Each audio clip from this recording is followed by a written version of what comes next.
Bueno, qué precioso que Dios nos da esa oportunidad de reunirnos y congregarnos hoy como iglesia y exaltar el nombre del Señor. Eso es algo muy, muy gratificante, es un privilegio muy grande que Dios nos da.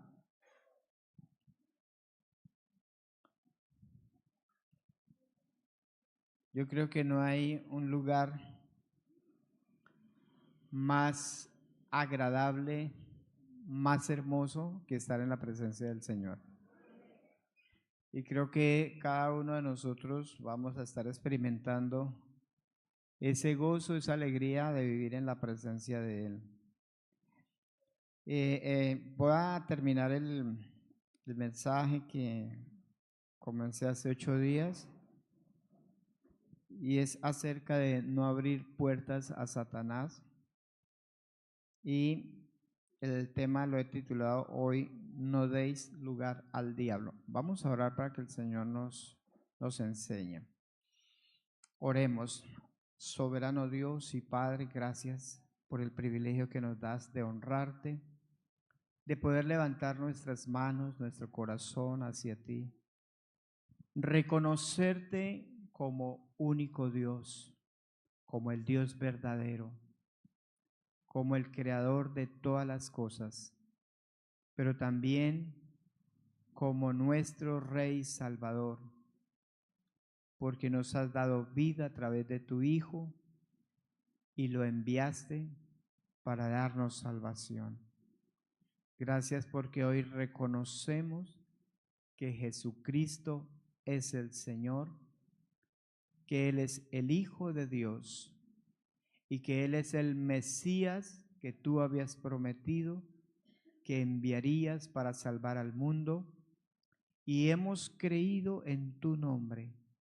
Pero gracias porque tu Santo Espíritu nos fue dado y en esta mañana está con nosotros.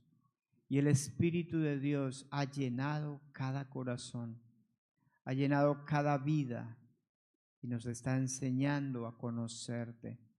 Gracias, Espíritu Santo. Gracias, Padre, Hijo y Espíritu Santo. Nos colocamos en tus manos para que tú nos enseñes. Queremos tener un corazón sensible, receptivo a tu palabra. Oramos con acción de gracias en el nombre de Jesucristo. Que tu palabra traiga sanidad, libertad, liberación y salvación. En tu nombre oramos con acción de gracias. Amén.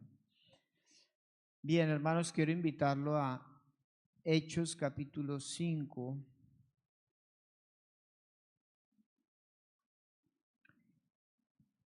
Donde comenzamos el domingo pasado.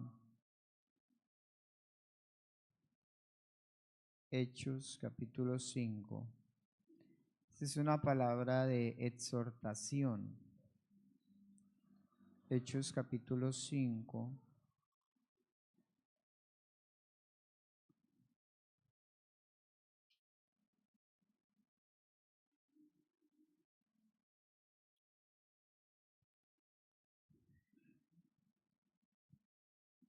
Vamos a leer nuevamente para que podamos tener un contexto de lo que vamos a ver en esta mañana. Dice, pero cierto hombre llamado Ananías, con Safira su mujer, vendió una heredad y sustrajo del precio, sabiéndolo también su mujer, y trayendo solo una parte, la puso a los pies de los apóstoles. Y dijo Pedro, Ananías, ¿por qué llenó Satanás tu corazón para que mintieses al Espíritu Santo y sustrajeses del precio de la heredad, reteniéndola, o sea, no vendiéndola, no se te quedaba a ti, y vendida no estaba en tu poder? O sea, si la vendía, él tenía la libertad de traer o no traer, ¿verdad? Eso es lo que el Espíritu Santo le está diciendo. Dice, ¿por qué pusiste esto en tu corazón? ¿No has mentido a los hombres, sino a Dios. Al oír Ananías estas palabras, cayó y expiró, y vino un gran temor sobre todos los que lo oyeron. Y levantándose los jóvenes, lo envolvieron y sacándolo, lo sepultaron. Pasado un lapso como de 3 horas, sucedió que entró su mujer, no sabiendo lo que había acontecido. Entonces Pedro le dijo: dime, ¿vendisteis en tanto la heredad? Y ella dijo: sí, en tanto. Y Pedro le dijo, ¿qué le dijo? ¿Por qué convinisteis? ¿En qué? En tentar al Espíritu del Señor. He aquí a la puerta los pies de los que han sepultado a tu marido y te sacarán a ti. Y al instante ella cayó a los pies de él y expiró. Y cuando entraron los jóvenes, la hallaron muerta y la sacaron y la sepultaron junto a su marido. Y vino gran temor sobre toda la iglesia y sobre todos los que oyeron estas cosas. Bueno, creo que Dios quiere enseñar algo a la iglesia y Dios estaba enseñando algo a la iglesia en ese momento. Ananías significa Dios ha sido compasivo y Zafira significa mujer valiosa, preciosa. Parece que los nombres no tienen nada que ver con nuestras acciones, ¿cierto? Algunos se llaman Jesús y son más malos que Caín, ¿no? No va en el nombre, sino va en ¿qué? Va en el corazón. Uno puede tener un nombre bonito y ser malo, ¿verdad? Porque eso no va en el nombre, aunque el nombre denota un carácter. Pero parece que el significado de sus nombres no tenía nada que ver con sus acciones. ¿Qué es lo que queremos ver en esta mañana? ¿Cuál es la raíz de todos los males? ¿El dinero? El amor al dinero. ¿El dinero es malo? No. El dinero es algo neutro. Se puede usar para el bien o se puede usar para el mal. El dinero no es malo. El dinero fue creado por Dios, ¿verdad? Todas las riquezas que hay, el oro, la plata. ¿Quién ha creado eso? Dios. Entonces todo lo que Dios ha creado es bueno, ¿verdad? Todo. Y dice que toda buena dádiva y todo don perfecto proceden ¿de dónde? De Dios. Todo lo bueno procede de Dios. Todo don perfecto procede de Él. Entonces, lo malo que es el amor al dinero. Esto quiere decir que detrás del dinero se pueden mover muchas cosas. Por ejemplo, la envidia, el egoísmo, la falsedad, la avaricia, ¿cierto? Donde tenemos más y Dios nos está bendiciendo, pero queremos más y anhelamos más y queremos más y trabajamos más. Hay personas que se acostumbraron tanto a querer tener dinero que ya ni tiempo para Dios tienen. Estoy hablando de creyentes. No estoy hablando de la gente del mundo, estoy hablando de las personas dentro de la iglesia. Y entonces quieren más y desean más y trabajan más. ¿Por qué? Porque comenzó un amor al dinero, la avaricia.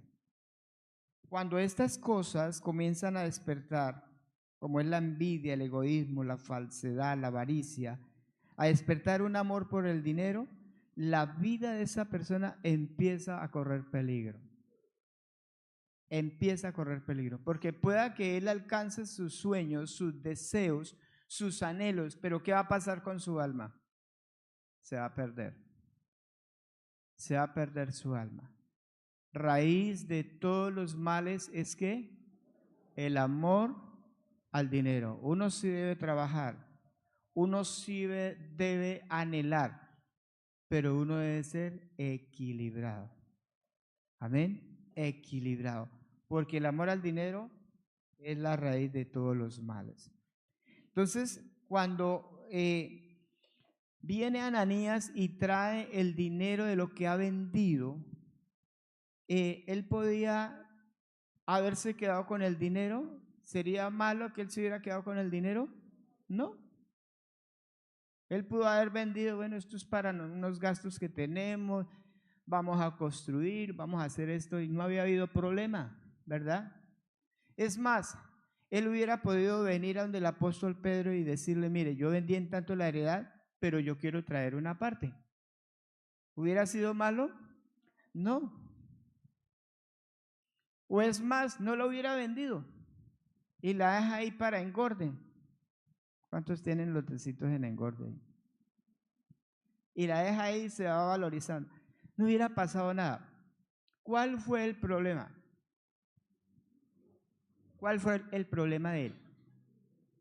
La mentira. Ese fue el problema. Por eso el apóstol Pedro le dice a Ananías, ¿por qué llenó Satanás tu corazón? ¿Para qué? Para que mintieses ¿a quién? Al Espíritu Santo. ¿Qué fue lo que realmente hizo Satanás en el corazón de Ananías? ¿Cómo Satanás llena el corazón de un creyente? ¿Un creyente tiene al Espíritu Santo? Sí. ¿El hecho de que un creyente tenga el Espíritu Santo significa que está lleno del Espíritu Santo? No. Un creyente puede tener al Espíritu Santo y no estar lleno del Espíritu Santo. ¿Sí sabían eso? Entonces, ¿qué es estar lleno del Espíritu Santo? Si un creyente tiene al Espíritu de Dios, ¿por qué no está lleno? ¿Por qué no se llena? ¿Qué es estar lleno del Espíritu Santo? Es estar bajo su control, bajo su dominio y estar lleno de los pensamientos de Dios. ¿Cuántos creyentes hoy en día, y ahí me incluyo, podemos tener al Espíritu Santo y estar bajo el dominio de Satanás? Ojo con lo que estoy diciendo. Ojo con lo que estoy diciendo. ¿Por qué? Porque a veces nos confiamos o creemos otra cosa, como yo tengo el Espíritu Santo. Pero realmente quien está gobernando esta vida puede ser Satanás. ¿Y cómo llena Satanás el corazón de alguien? A través de pensamientos. Podemos hacer en este momento una reflexión. ¿Quién guía mi vida? A pesar de que he creído en el Señor Jesucristo como mi Señor y mi Salvador, pero mis acciones revelan quién me está controlando. Mis acciones. Por ejemplo, si soy mentiroso y digo mis mentiras, pero como yo vivo confiado en que Él me salvó, ¿cierto? Y que Él es mi Salvador, entonces yo puedo hacer lo que yo quiera porque ya soy salvo. ¿Sí? ¿Me están cogiendo la idea, hermanitos? Y entonces comenzamos a vivir de una manera diferente. Entonces, ¿cómo me comporto yo en mi casa? ¿Cómo son mis actitudes? ¿Qué tipo de pensamientos tengo yo cuando estoy solo? ¿En qué pienso? Cuando nadie está ahí. ¿Quién controla mi vida? Entonces es lo que el apóstol Pedro le dice a Ananías: ¿por qué llenó Satanás tu corazón? ¿Qué fue lo que entró Satanás en el corazón de Ananías? Pensamientos. ¿Pensamientos de qué? ¿Sabe que un pensamiento maligno lo puede desestabilizar a uno? ¿Sabe usted? Un pensamiento lo puede controlar a uno, por eso uno debe tener cuidado con qué, con lo que uno piensa y que está entrando al corazón, porque esa cuestión lo puede dominar. Entonces, el apóstol está diciendo: ¿por qué llenó Satanás tu corazón? ¿Para qué? Para que mintieses al Espíritu Santo. Ahora, todos los pecados son contra Dios, ¿cierto? Todo pecado es contra Dios. Pero ¿por qué está diciendo específicamente el apóstol para que mintieses al Espíritu Santo. ¿Por qué el apóstol enfatiza al Espíritu de Dios? ¿Quién es el que habita en la iglesia? ¿Quién vive en nosotros? El Espíritu Santo. O sea, ¿el Espíritu Santo está en la iglesia? ¿Usted cree eso? ¿Cuántos creen que el Espíritu de Dios está en usted? Amén, yo lo creo. El Espíritu Santo está en mí, pero también está en usted. O sea que el Espíritu Santo está en la iglesia. Somos uno con el Señor. Somos uno con Él, ¿verdad? El Espíritu Santo está en la iglesia. Ahora, dice el texto, primera carta a los Corintios, capítulo 12. Primera carta a los Corintios, capítulo 12. Vamos a leer versículo 13 y 14. Miren lo hermoso de la palabra del Señor. Dice, el versículo 13 dice, porque por un solo espíritu fuimos ¿qué? Todos bautizados. ¿Por cuántos? Uno solo, el Espíritu Santo. Por un solo espíritu fuimos todos bautizados. ¿En dónde? En un cuerpo, o sea, el cuerpo de Cristo. Sean judíos o griegos, sean esclavos o libres, y a todos se nos dio a beber ¿de qué? De un mismo espíritu. O sea, nosotros tenemos al Espíritu Santo. Yo no tengo un espíritu diferente al suyo. Venga, Alejito, hacemos una ilustración. Aunque él es más alto que yo, por unos centímetros, él no tiene un espíritu diferente al mío. El mismo espíritu que está en mí, está en él. Entonces, ¿qué hace el Espíritu Santo en nosotros? ¿Qué hace? Nos une. La Biblia dice que la iglesia, gracias Alejito, que somos uno en Cristo. ¿Cuántas iglesias existen? Una. ¿Cuántas iglesias hay en Villavicencio? Una. Que tenga un nombre por razón de personería jurídica, porque el gobierno lo exige, ¿sí? Para que seamos legales ante un país, eso es diferente. Pero el nombre no tiene nada que ver con que seamos diferentes iglesias. Somos una sola iglesia. Somos uno solo porque todos tenemos el mismo espíritu y a todos se nos dio a beber del mismo espíritu. Entonces el Espíritu Santo tomó al creyente y ¿dónde lo metió? En un cuerpo.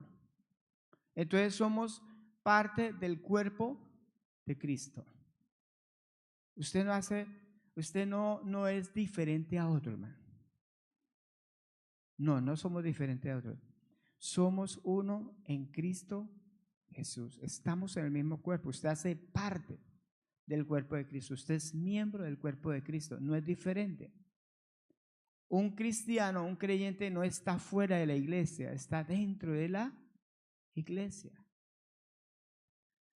Cuando un hermano se va de una congregación, no se va de la iglesia.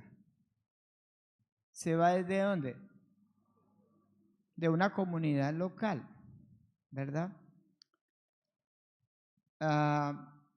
Y ojalá que esa persona nunca se vaya a ir por malas acciones, ¿verdad?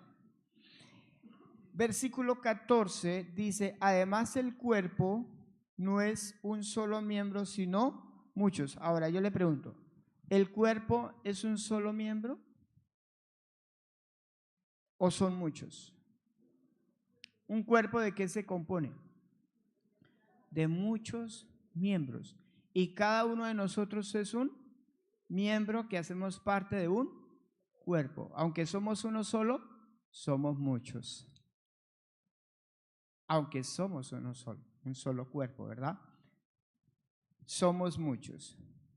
Entonces, ¿por qué no debemos mentir? Si yo le miento al hermano Alejandro, ¿a quién le estoy mintiendo? Si él tiene el Espíritu de Dios y yo le digo una mentira a él, ¿a quién le estoy mintiendo? A Dios. Porque el Espíritu Santo es el que nos une. Entonces, cuando yo miento al hermano, ¿qué se está rompiendo? La unidad del Espíritu. ¿Sí es lo delicado que es esto? ¿Y por qué el Señor hizo un juicio en Ananías y Zafira? Porque Ananías y Zafira estaban rompiendo la unidad del Espíritu. Lo que él estaba llevando a cabo.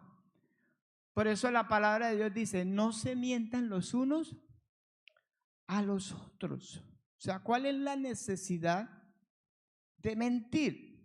Si yo le miento al hermano, estoy mintiendo a Dios, pero estoy mintiendo a la iglesia. Efesios 4:25. Efesios capítulo 4.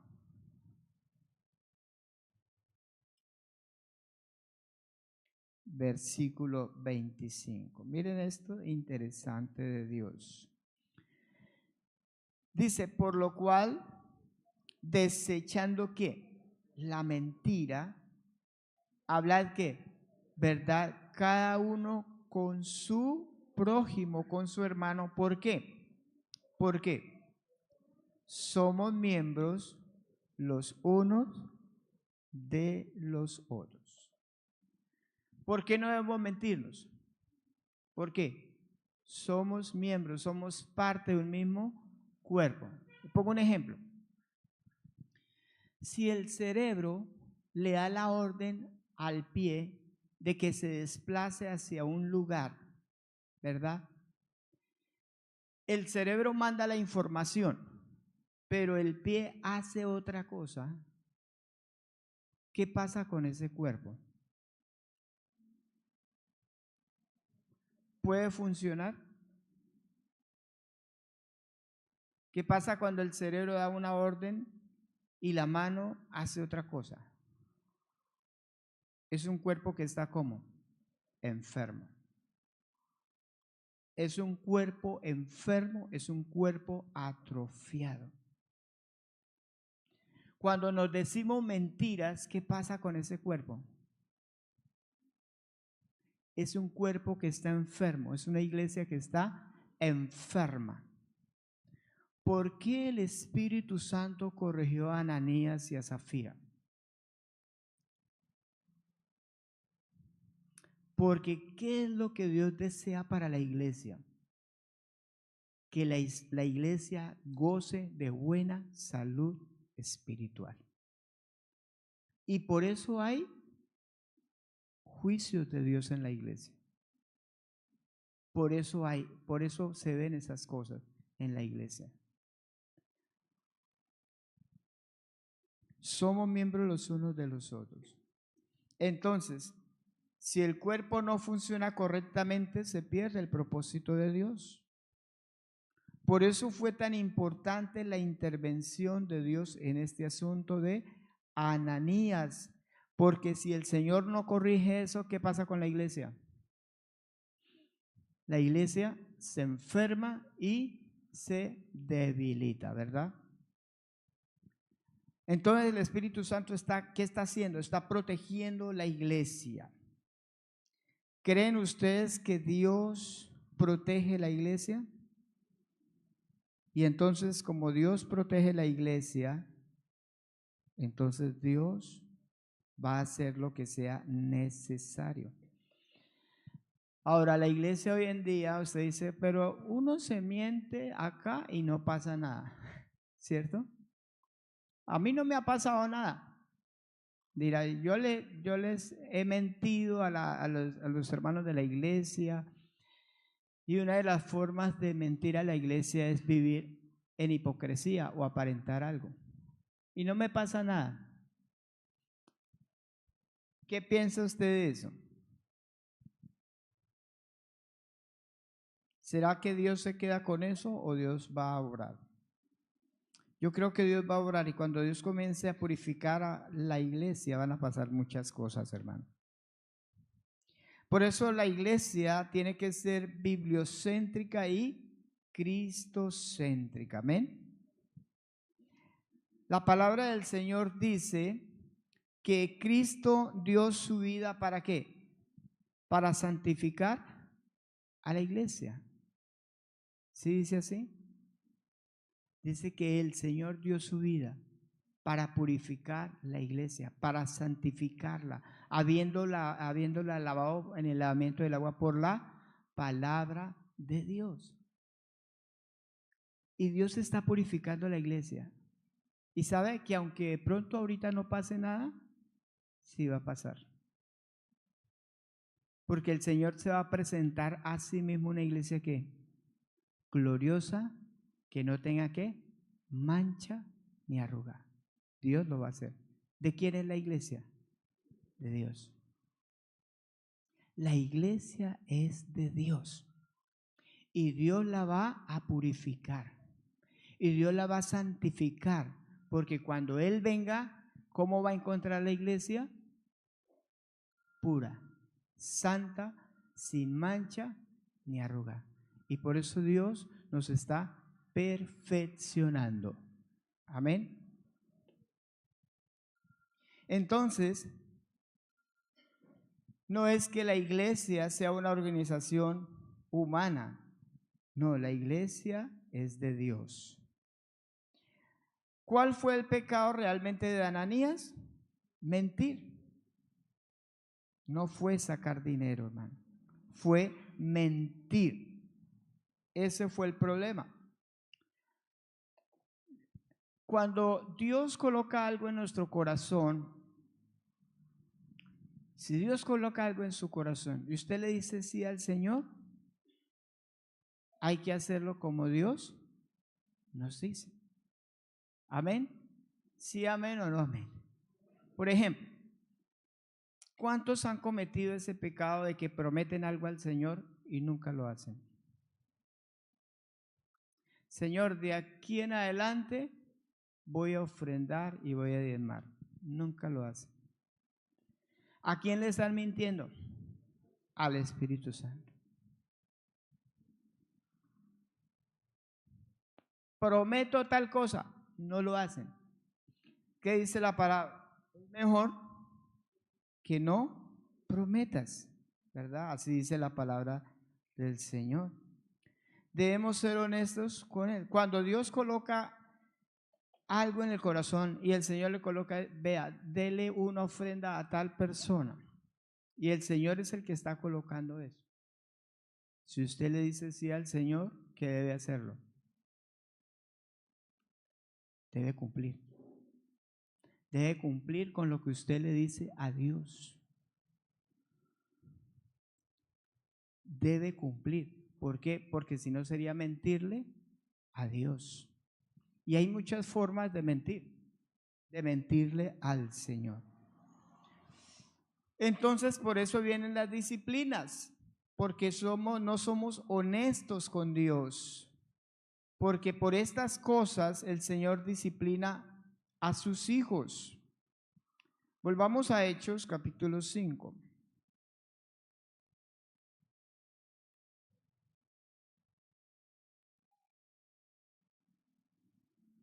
Hechos 7.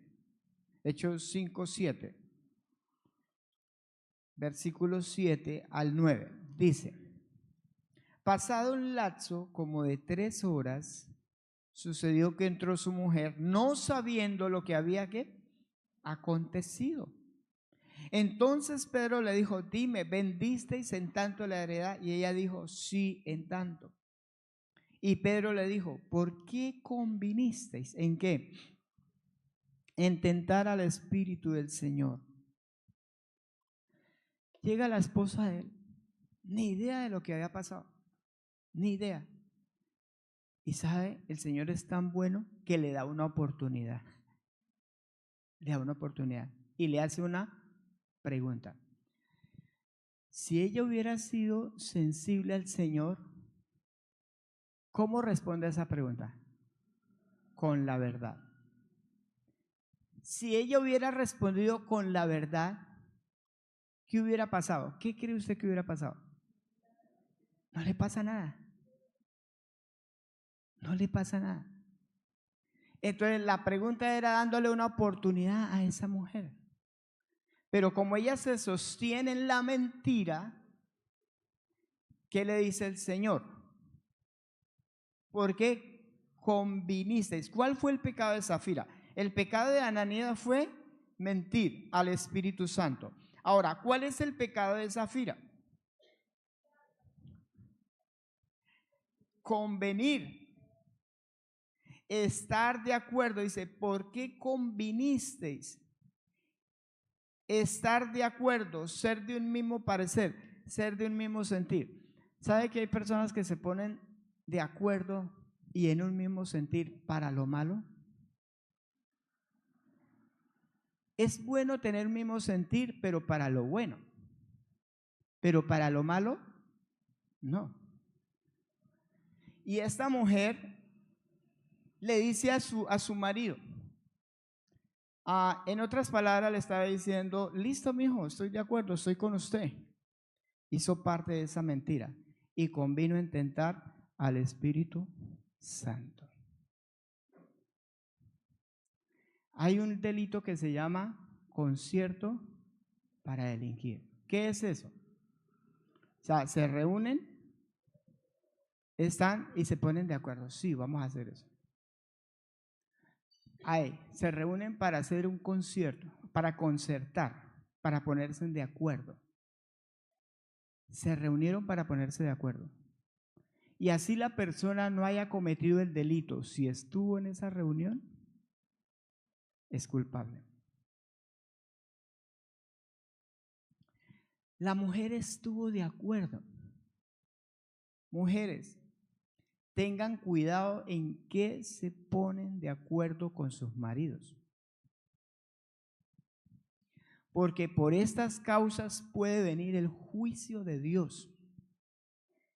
Usted puede salvar a su marido. Usted lo puede salvar. Y decirle, páresele en la raya. No, señor. La Biblia dice esto. Dios dice esto. Y páresele en la raya. O viceversa, ¿cierto? Puede ser que la mujer, entonces el marido también se puede parar en la raya. Pero ella se puso de acuerdo para que mintieran al Espíritu Santo. Pero me parece interesante aquí lo que Pedro le dice a la mujer. Le dice, ¿por qué convinisteis en tentar al Espíritu del Señor? ¿Cómo así? Tentar al Espíritu Santo. ¿Qué es tentar al Espíritu Santo? ¿Qué se le viene a su mente? ¿Qué es tentar al Espíritu del Señor? Porque Ananías le dijo que le mintió al Espíritu Santo. Pero a la mujer, ¿qué le dijo? Tentar al Espíritu Santo. ¿Quién es el que toma las decisiones en la casa? A la final, ¿quién es el que toma las decisiones? ¿Quién? El varón. ¿Quién es el más responsable ahí? El hombre. Pero la mujer, ¿qué parte tiene ahí? ¿Cuál es la parte de ella? Estar de acuerdo.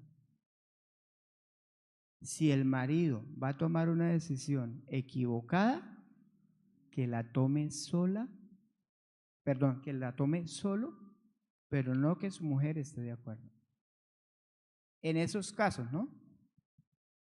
En esos casos, que la esposa no vaya a estar de acuerdo cuando hay una mala decisión. Vamos a Mateo 4:7. San Mateo 4:7.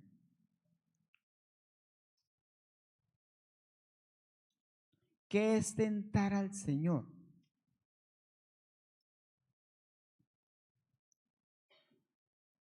Jesús le dijo, escrito está también, no tentarás al Señor tu Dios.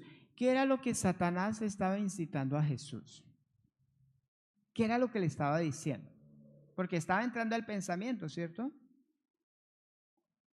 ¿A qué estaba incitando Satanás al Señor Jesús? ¿A que tentara a quién? A Dios. ¿Qué es tentar a Dios? ¿Qué es tentarlo? Le dice, súbase al pináculo del templo y échate abajo porque Dios, así dice la Biblia, en tus manos te llevará para que tu pie no tropiece en piedra. ¿Así dice la Biblia? Sí, así dice la palabra de Dios. En las manos te llevará para que tu pie no tropiece en piedra. Pero ¿para qué estaba usando Satanás la palabra de Dios? ¿Para qué? Provocar a Dios. Eso es tentar. Provocar a Dios. Si Dios es real, que Él haga. ¿Cierto? Como Dios dice que Él está obligado a cumplir lo que ha dicho.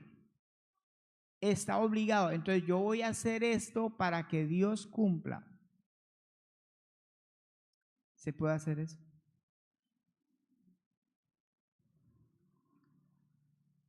El Señor Jesús dijo, no tentarás. Escrito está, no tentarás al Señor tu Dios. Tentar es poner al Señor al límite. Vamos a Deuteronomio 6, 16.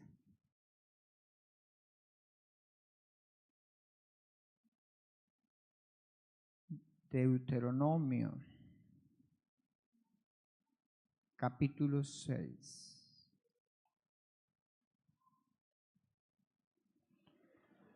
Deuteronomio es el quinto libro de la Biblia.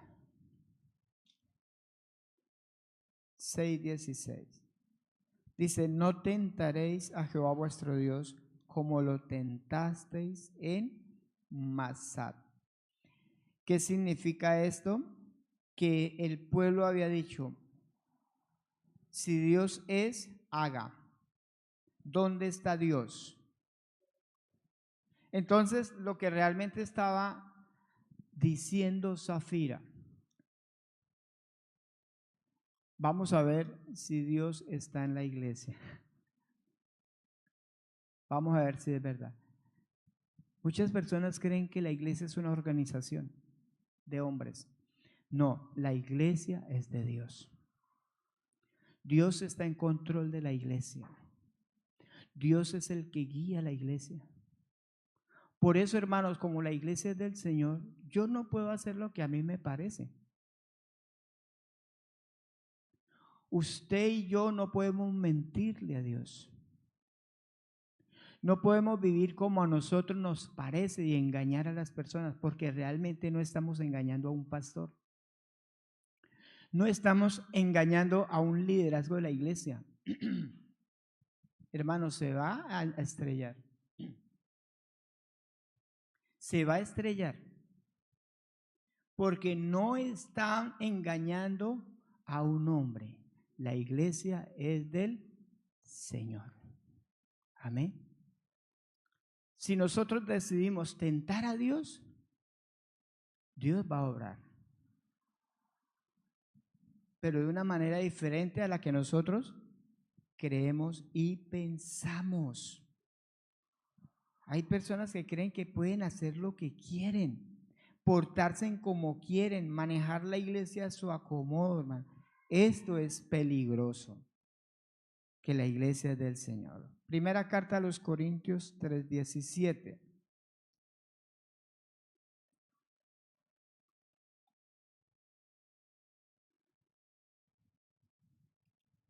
Tres 17. Mire lo que dice la palabra. Dice, si alguno destruyere el templo de Dios, ¿Dios qué? Le destruirá a él. ¿Por qué?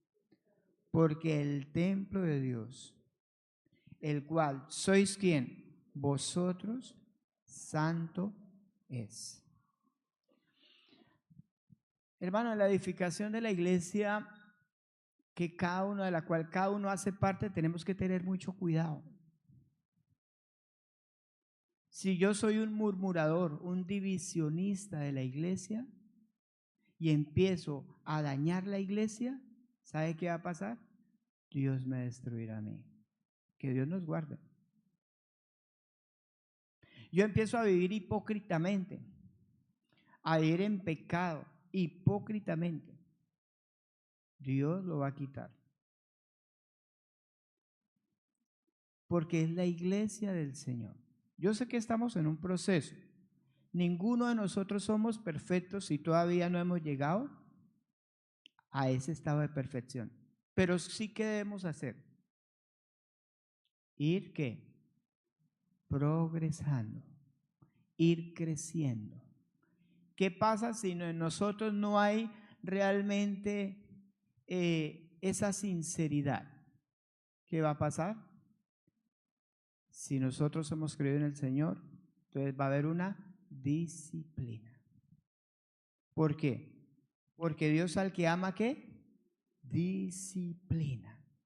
Entonces, ¿cuál fue el resultado de que esta mujer no le hubiera dicho la verdad al apóstol Pedro? ¿Qué pasó?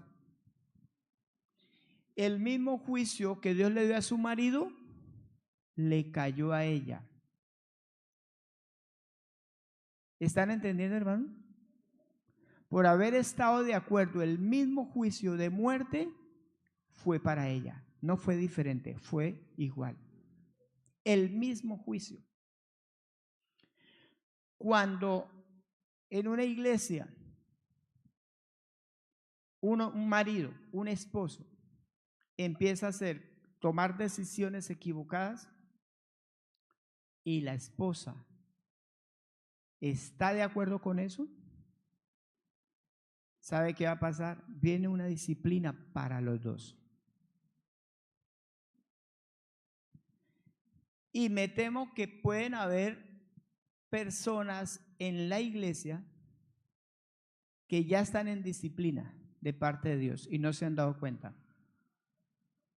Y no se han dado cuenta y están en una disciplina del Señor.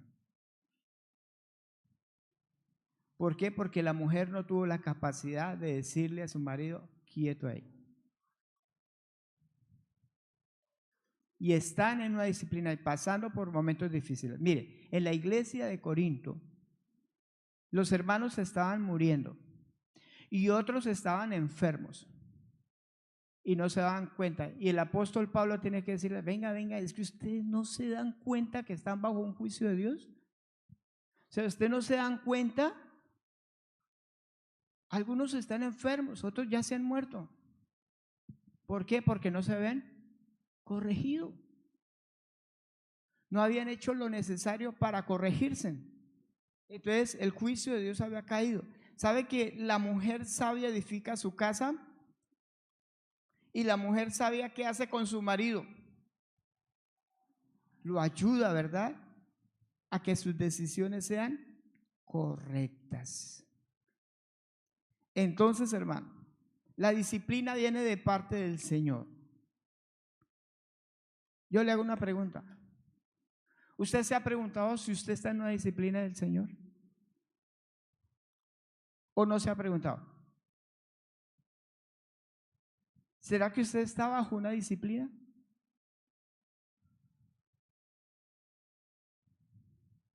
¿Cuántos se han hecho esa pregunta? Realmente, sinceramente. ¿Será que usted está o yo estoy en una disciplina del Señor? Y no nos hemos dado cuenta. Vamos a Hebreos capítulo 12. Hebreos capítulo 12, versículo 5 al 8. Hebreos.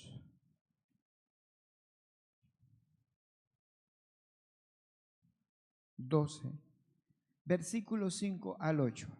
Dice, Y habéis ya olvidado la exhortación que como a hijos se os dirige diciendo, hijo mío, ¿no qué? No menosprecies, no tengas en poco la disciplina del Señor, pero tampoco ¿qué? Desmaye, no se desanime cuando eres reprendido por Él. ¿Por qué? ¿Por qué no debemos desanimarnos ni menospreciar la disciplina? Porque el Señor al que ama, ¿qué? Disciplina, hermano. Si el Señor te está disciplinando, siéntase gozoso. ¿Por qué? Eso significa que usted es un hijo de Dios. Si no le pasa nada, preocúpese. Preocúpese. Pero si está siendo disciplinado, significa que usted es un hijo de Dios. Versículo 7. Si soportáis la disciplina, Dios os trata como a hijos. Porque ¿qué hijo es aquel a quien el Padre no disciplina? Pero si se os deja sin disciplina, escuche esto, de la cual ¿cuántos han sido participantes? Todos hemos sido participantes. Entonces sois ¿qué? Bastardos y no hijos. ¿Por qué Dios nos disciplina? ¿Qué somos de Dios? ¿Cómo nos ve Dios a nosotros? Nos ve como sus hijos. Hermano, ¿usted qué tiene hijos? ¿Usted ve que su hijo hace algo malo y no lo corrige?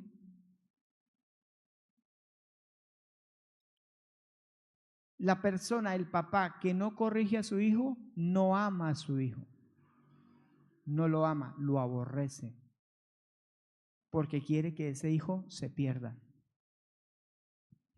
Pero un papá que corrige a su hijo significa que lo ama porque quiere lo mejor para él. ¿Por qué Dios nos disciplina, hermano? Si usted está pasando por una disciplina del Señor, piense en esto: soy hijo de Dios. Segundo, necesito corregirme porque yo hago parte de la edificación de la iglesia. Entonces, ¿a qué nos está llevando el Señor como iglesia? A desechar la mentira, a desechar el pecado, porque si usted sigue en esa tónica, hermano, Dios te puede disciplinar. Y a veces la disciplina es dura. A veces es hasta de quitar la vida. Y a veces es de estar enfermo. Entonces, cuando estemos enfermos, hay que preguntarnos: ¿esto será una disciplina del Señor? ¿O esto será solamente un virus? ¿O esto que me está pasando y no se me quita, qué será? ¿Qué me está queriendo enseñar Dios? ¿O esto será una consecuencia de mi pecado, de mi desobediencia, que no me quiero corregir, que sigo en la inmoralidad, que sigo en esto, que sigo en aquello? Vale la pena hacernos esas preguntas, porque si usted es hijo, hermano, Dios te va a disciplinar y me va a disciplinar a mí. Si usted es hijo. Si no es hijo, estése ahí tranquilo, pero va rumbo al infierno. ¿Sabe por qué? Porque el Señor nos disciplina ¿para qué? ¿Para qué? Para que participemos de Él, para que participemos de su santidad, para que no nos salgamos del camino. ¿Sabe, hermano, por qué Dios quiere corregirnos? Nosotros vamos por un camino y ese camino es muy angosto, el camino que nos lleva a Él, ¿cierto? Ese camino, ¿cómo se llama? ¿Quién es el camino? Cristo. Y ese camino es ¿cómo? Angostico. ¿Qué quiere decir eso? Que yo tengo que caminar ¿cómo? Derechito. ¿Y qué pasa si me salgo? Me salgo del camino. ¿A dónde me llevará ese camino? Entonces, si yo no me salgo del camino, ¿hacia dónde voy? Voy hacia Dios, ¿cierto? Pero si me salgo del camino, me voy a desviar. Entonces, ¿por qué Dios nos disciplina? ¿Para qué? Para que no nos salgamos del camino. Ese camino es angosto, hermano. Y es muy fácil salirnos. Fácil salirnos de ese camino. ¿Y qué usa Dios por amor a Él y a nosotros? ¿Qué usa Dios? La tablita, el pao pao, la disciplina. Pero muchos no se dan cuenta y llevan tiempo así. Cuando usted dure mucho tiempo en un estado, usted tiene que preguntarse, ¿esto qué es? Despercúdase, hermano, sacúdase. Sacúdase. ¿Qué es esto? ¿Por qué estoy así? ¿Por qué estoy pasando por esto? ¿Qué es lo que está pasando? ¿Qué me quiere enseñar Dios? Sacudámonos. Porque usted no puede seguir en ese estado. Hay cosas que son circunstancias, pero hay cosas que son disciplina del Señor. Ahora, yo le pregunto, ¿cómo sabe usted que por lo que usted está pasando es una disciplina del Señor o es una circunstancia? ¿Cómo lo sabe?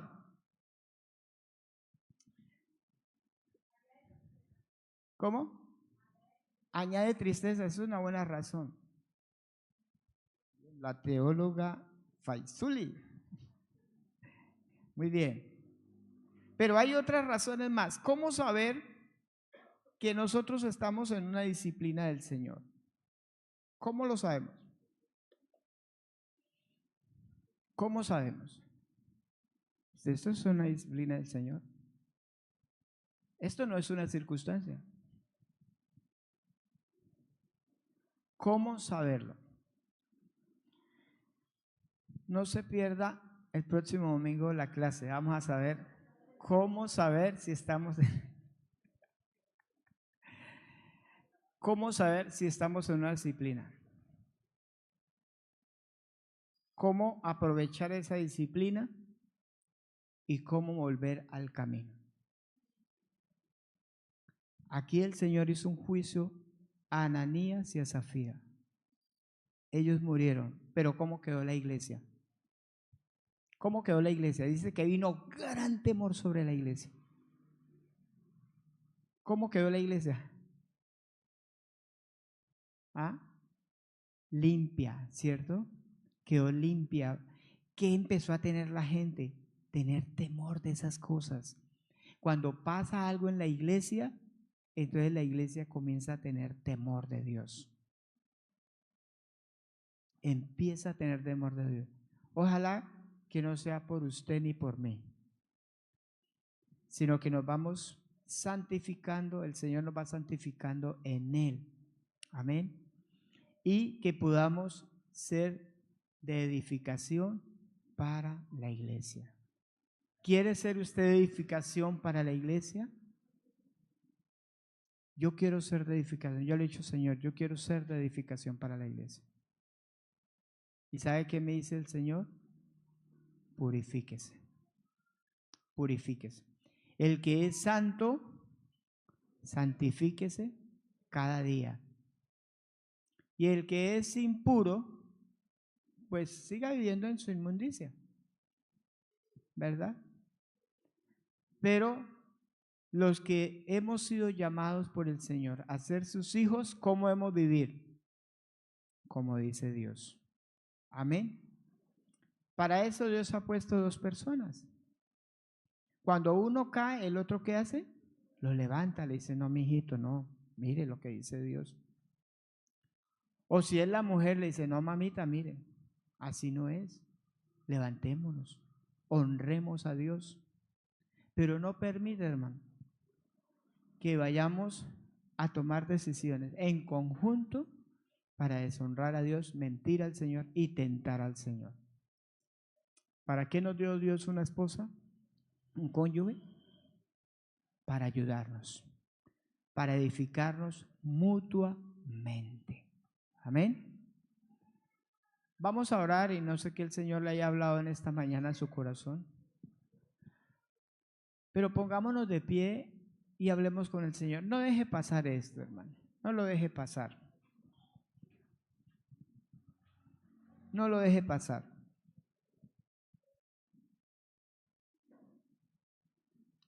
Pidámosle al Señor, Señor, yo estoy siendo deshonesto contigo.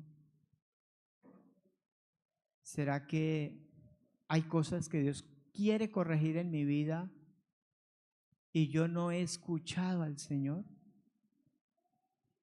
¿Será que Dios me está hablando a través de una circunstancia, de una situación, de una enfermedad? No sé qué circunstancia esté pasando.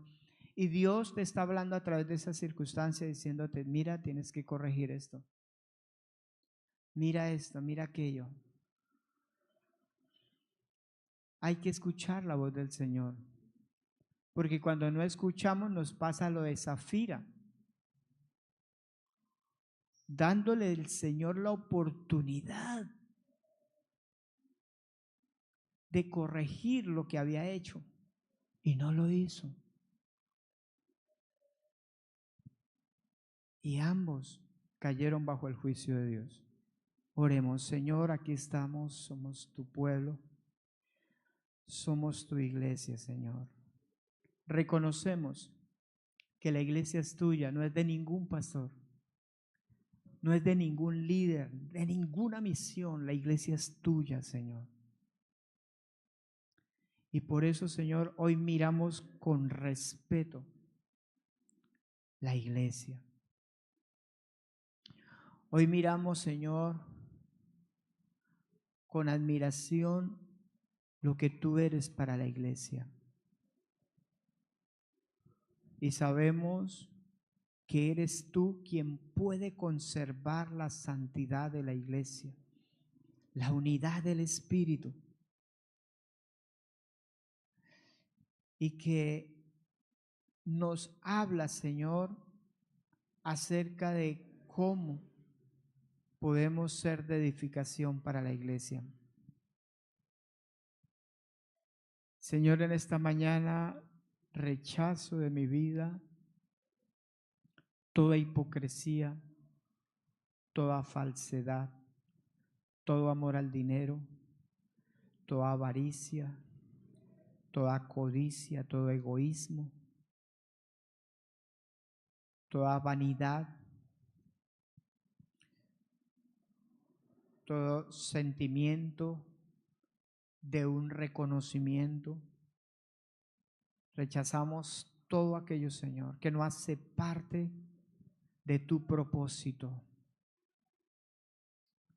Señor, que el único propósito de estar en este lugar sea el de honrarte y de vivir una vida centrada en Cristo. Una vida centrada en tu palabra. No para que otros nos vean, no para que otros nos admiren, sino por lo que tú eres, Señor, por lo que tú has hecho, amado Dios. Simplemente somos colaboradores de la iglesia. Y no queremos, Señor, tomar decisiones equivocadas, ni tener intenciones equivocadas en nuestro corazón. Gracias por la esposa que me has dado. Gracias por la esposa que le has dado a cada hermano. Permite que hayan mujeres sabias, Señor, en esta congregación.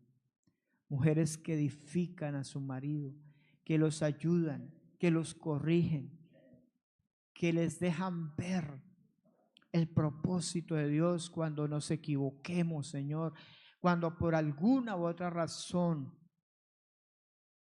estemos tomando una decisión incorrecta.